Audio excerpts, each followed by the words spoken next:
मेरे द्वारा किया गया एकादशी का व्रत, प्रदोष का व्रत, मंगलवार का व्रत, मेरे द्वारा की गई तीर्थ यात्रा, जगन्नाथ यात्रा, बद्रीनाथ यात्रा, मेरे द्वारा किया गया दान पुण्य, गरीबों की सहायता, मेरे द्वारा किया गया संत भोज आदि आदि जो कुछ भी है, ये सब ठाकुर जी ने स्वीकार किया। इसका प्रमाण क्या है? मैंने तो किया, पर मेरे ठाकुर ने उसको स्वीकार किया, इसका प्रमाण क्या है? मैं अपने जीवन की इतनी एकादशियों के व्रत कर चुका हूं, पर ठाकुर जी उन एकादशियों से प्रसन्न हैं, इसका प्रमाण क्या है? मैंने शंकर जी पर इतने बिल्वपत्र चढ़ाए हैं, इतने सोमवार के व्रत किए हैं, पर शंकर जी ने वो स्वीकार किए, इसका प्रमाण क्या है? तब सूत जी कहते हैं इसका एक ही प्रमाण है, सत्संग में जाकर के उस सत्संग को सुनते सुनते उसी में ही मन लगना, ये इस बात का प्रमाण है कि ठाकुर जी आपकी निष्ठा से, सेवा से और आपके द्वारा किए गए क्रमों को स्वीकार कर रहे हैं, इसीलिए कथा में मन लग रहा है। कथा में जाकर के बार बार घड़ी देख रहे हैं, कितने बज गए? 11:45 हो गए। अभी तो 12 बजने में 10 मिनट हैं, 15 मिनट हैं। समझो कि आपके द्वारा की गई एकादशी, मंगलवार, प्रदोष सब व्यर्थ हैं। आपके द्वारा किए गए सारे तीर्थ यात्रा आदि सब बेकार हैं। आपके द्वारा के श्रम एवं ही केवलम, स्पष्ट कह रहे हैं, आप जो कुछ भी कर रहे हो भगवत प्राप्ति के लिए, अगर उस क्रिया के बाद भी कथा में रति नहीं हो रही है, तो आपके द्वारा की गई वो क्रिया केवल और केवल एक प्रयास है, श्रम है। ठाकुर जी उसको स्वीकार नहीं कर रहे हैं। बुरा नहीं मानना, कान पकड़ के क्षमा मांगते हुए बोलूं, इतनी रस भरी कथा चल रही है फिर भी सो गए, इसका मतलब ठाकुर जी ने आपके व्रत नियम स्वीकार नहीं किए। मैं नहीं कह रहा हूं, इसी नैमिषारण्य में सूत जी कह रहे हैं इस बात को। सूत उवाच धर्मस्वनिष्ठता पुंसाम विश्वक्सेन कथा सुयः, विश्वक्सेन भगवान की कथा चल रही हो और तुम्हारा मन ना लग रहा हो, तुम्हें बार बार उबासी आ रही हो, निद्रा हो रही हो, भूख लग रही हो, प्यास लग रही हो, उठ के जाने की इच्छा हो रही हो, 4 काम याद आ रहे हो, 100 फोन आ रहे हो, तो समझो आपके द्वारा कथा के अलावा किए गए जितने भी तीर्थ याटन व्रत अनुष्ठान हैं सब व्यर्थ हो गए। ठाकुर जी ने स्वीकार नहीं किए। लेकिन आगे बैठने को नहीं मिला, पीछे बैठे हैं। बड़ी मुश्किल से व्यास जी का दर्शन हो रहा है, पर एक टक बैठ करके पूरी 10 बजे से लेकर के 1 बजे तक कथा को श्रवण करते हैं। और जैसे ही व्यास जी ने कहा कथा विश्राम, अब आगे की कल सुनाएंगे, तो मन में विचलनता होने लगी, व्याकुलता होने लगी।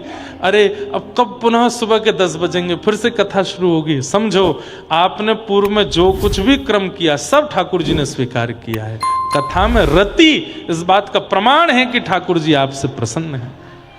इस बात का एक और प्रमाण सुनिए। रावण रोज रुद्राभिषेक करता है, एवरी डे, हर दिन, और दुनिया के लोग तो शिवलिंग के समीप जाकर के अभिषेक करते हैं। रावण के लिए स्वयं शंकर जी आते हैं कैलाश से और आकर के प्रतीक्षा करते हैं, रावण जब फ्री हो जाएगा तो अभिषेक करेगा हमारा। और रावण आकर के ब्राह्मणों के साथ, गुरुजनों के साथ बैठ करके शंकर जी की आराधना करता है। कभी कभी ब्राह्मण विप्रजन बैठ करके रावण को समझाने का प्रयास करते हैं, रावण शास्त्रों में इस बात मुझे मत समझाइए, आपका काम अभिषेक कराना है, कराइए, दक्षिणा लीजिए, जाइए। सत्संग में उसकी कभी रुचि नहीं हुई, केवल क्रम करता गया, केवल नियम करता गया, केवल अनुष्ठान करता गया, केवल अभिषेक करता गया। लेकिन उन नियम, क्रम, अनुष्ठान, अभिषेक का जब प्रवचन होता तो रावण कहता, मुझे ज्ञान दोगे, मुझे बताओगे, सब पता है मुझे मत बताइए। परिणाम आज तक रावण का पुतला फूका जाता है दशहरा मैदान में। क्या उसके इतने पुण्य भी नहीं थे कि कम से कम चलो 2-4 साल तक जला लिया होगा? कितने साल हो गए आज रावण को धराधाम से गए हुए, ठाकुर जी ने उसका वध किया, कितने साल हो गए, आज तक बेचारे का पुतला जलाते हैं। क्यों? ठाकुर जी प्रसन्न नहीं थे। ठाकुर जी ने एक भी उसके आराधन को, उसके भाव को किसी को भी स्वीकार नहीं किया। क्यों? सत्संग में रुचि नहीं। और वहीं आप रुक्मणी जी को देखो, ब्राह्मण देवता सुदेव ब्राह्मण जाकर के पत्र पढ़ा रहे हैं ठाकुर जी को। एक कन्या ने पत्र भेजा ठाकुर जी आपके लिए। ठाकुर जी बोले बहुत पत्र आते हैं हमारे पास, क्या लिखा है पत्र में? बोले श्रुत्वा गुणान भुवन सुंदर शृण्वताम ते निर्विश्य कर्ण विवरई हरतोंगतापम। कन्या कह रही है कि उसने आपको कभी देखा नहीं है, केवल आपकी कथाएं सुनी है। इतने में तो ठाकुर जी दुल्हा बन गए। बोले तुरंत बैठो, रथ में चलेंगे, इसी से ब्याह करेंगे। आगे 6 श्लोक और सुन लीजिए। बोले सुनाते हैं ना रास्ता में, हमने तो पक्का मान लिया इसी से ब्याह करना है। तो सुदेव ब्राह्मण ने कहा, बोले नाथ बिना जाने, बिना पहचाने, बिना रूप सकल देखे, बिना परिवार जाने आप ब्याह करने को इतने तैयार? बोले मुझे स्वीकार करने के लिए जो गुण चाहिए वो मुझे दिख गया।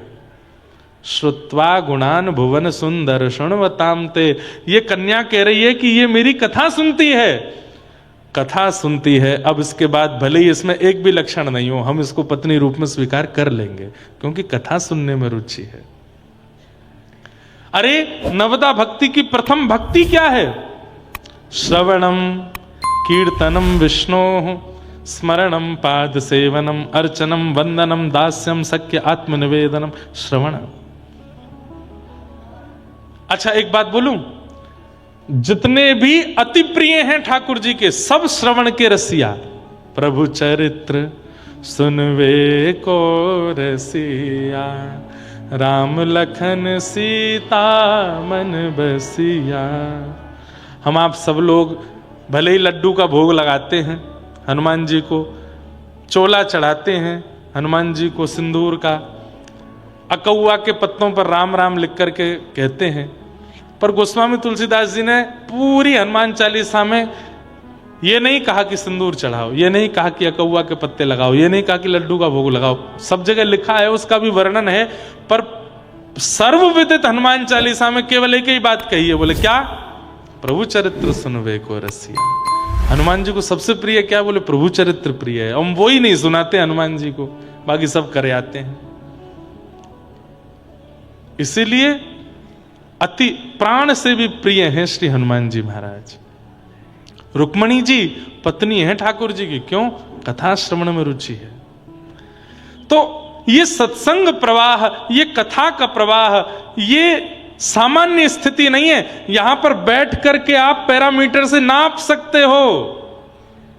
कथा में गिनती किया करो कितनी उबासी आई, 1 आई, 2 आई, 4 आई, 5 आई, 15 आई, यूं समझ लियो इतने 1000 किलोमीटर दूर हो अभी ठाकुर जी से और पूरी कथा सोते ही सोते निकारी है तो फिर क्या ही कहना महाराज।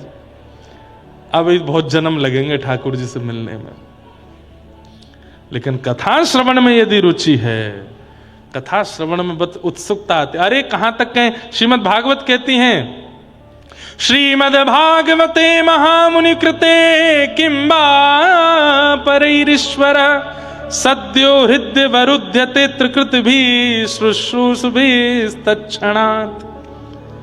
कथा सुनी नहीं है, कानपुर में रहते हैं, लखनपुरी लखनऊ में रहते हैं, लेकिन किसी ने संदेशा भेजा, फोन करके कहा अरे नैमिषारण्य चलोगे? बोले क्यों, क्या है?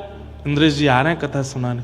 बस तभी से मन में विचलनता होने लगा, अरे कथा हो रही है, कथा सुनना है। माता जी से परमिशन, हम चले जाएं कथा सुनने, पिताजी से कह रहे हैं चले जाएं, पति से कह रहे हैं चले जाएं, पत्नी से कह रहे हैं चले जाएं, सब मना कर रहे हैं, तो व्याकुलता हो रही है कैसे कथा सुने। लाइव सुन रहे हैं तो बंद कर दे रहे हैं, नहीं सुननी लाइव, वहीं जाके सुननी है।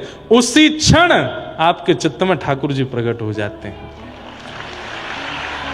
सुनने की इच्छा मात्र से ठाकुर जी चित्त में प्रकट हो जाते हैं। सुनने से क्या होगा ये तो बहुत दूर की बात है, इच्छा मात्र ठाकुर जी को प्रकट कर देती है।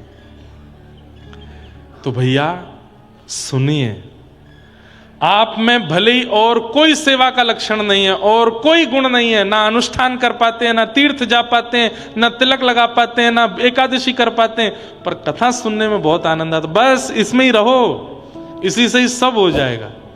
ठाकुर जी कहते हैं बाकी सब लक्षण करने में बहुत लोगों को आसानी लगती, पर कथा सुनना बड़ा भारी पड़ता है लोगों को।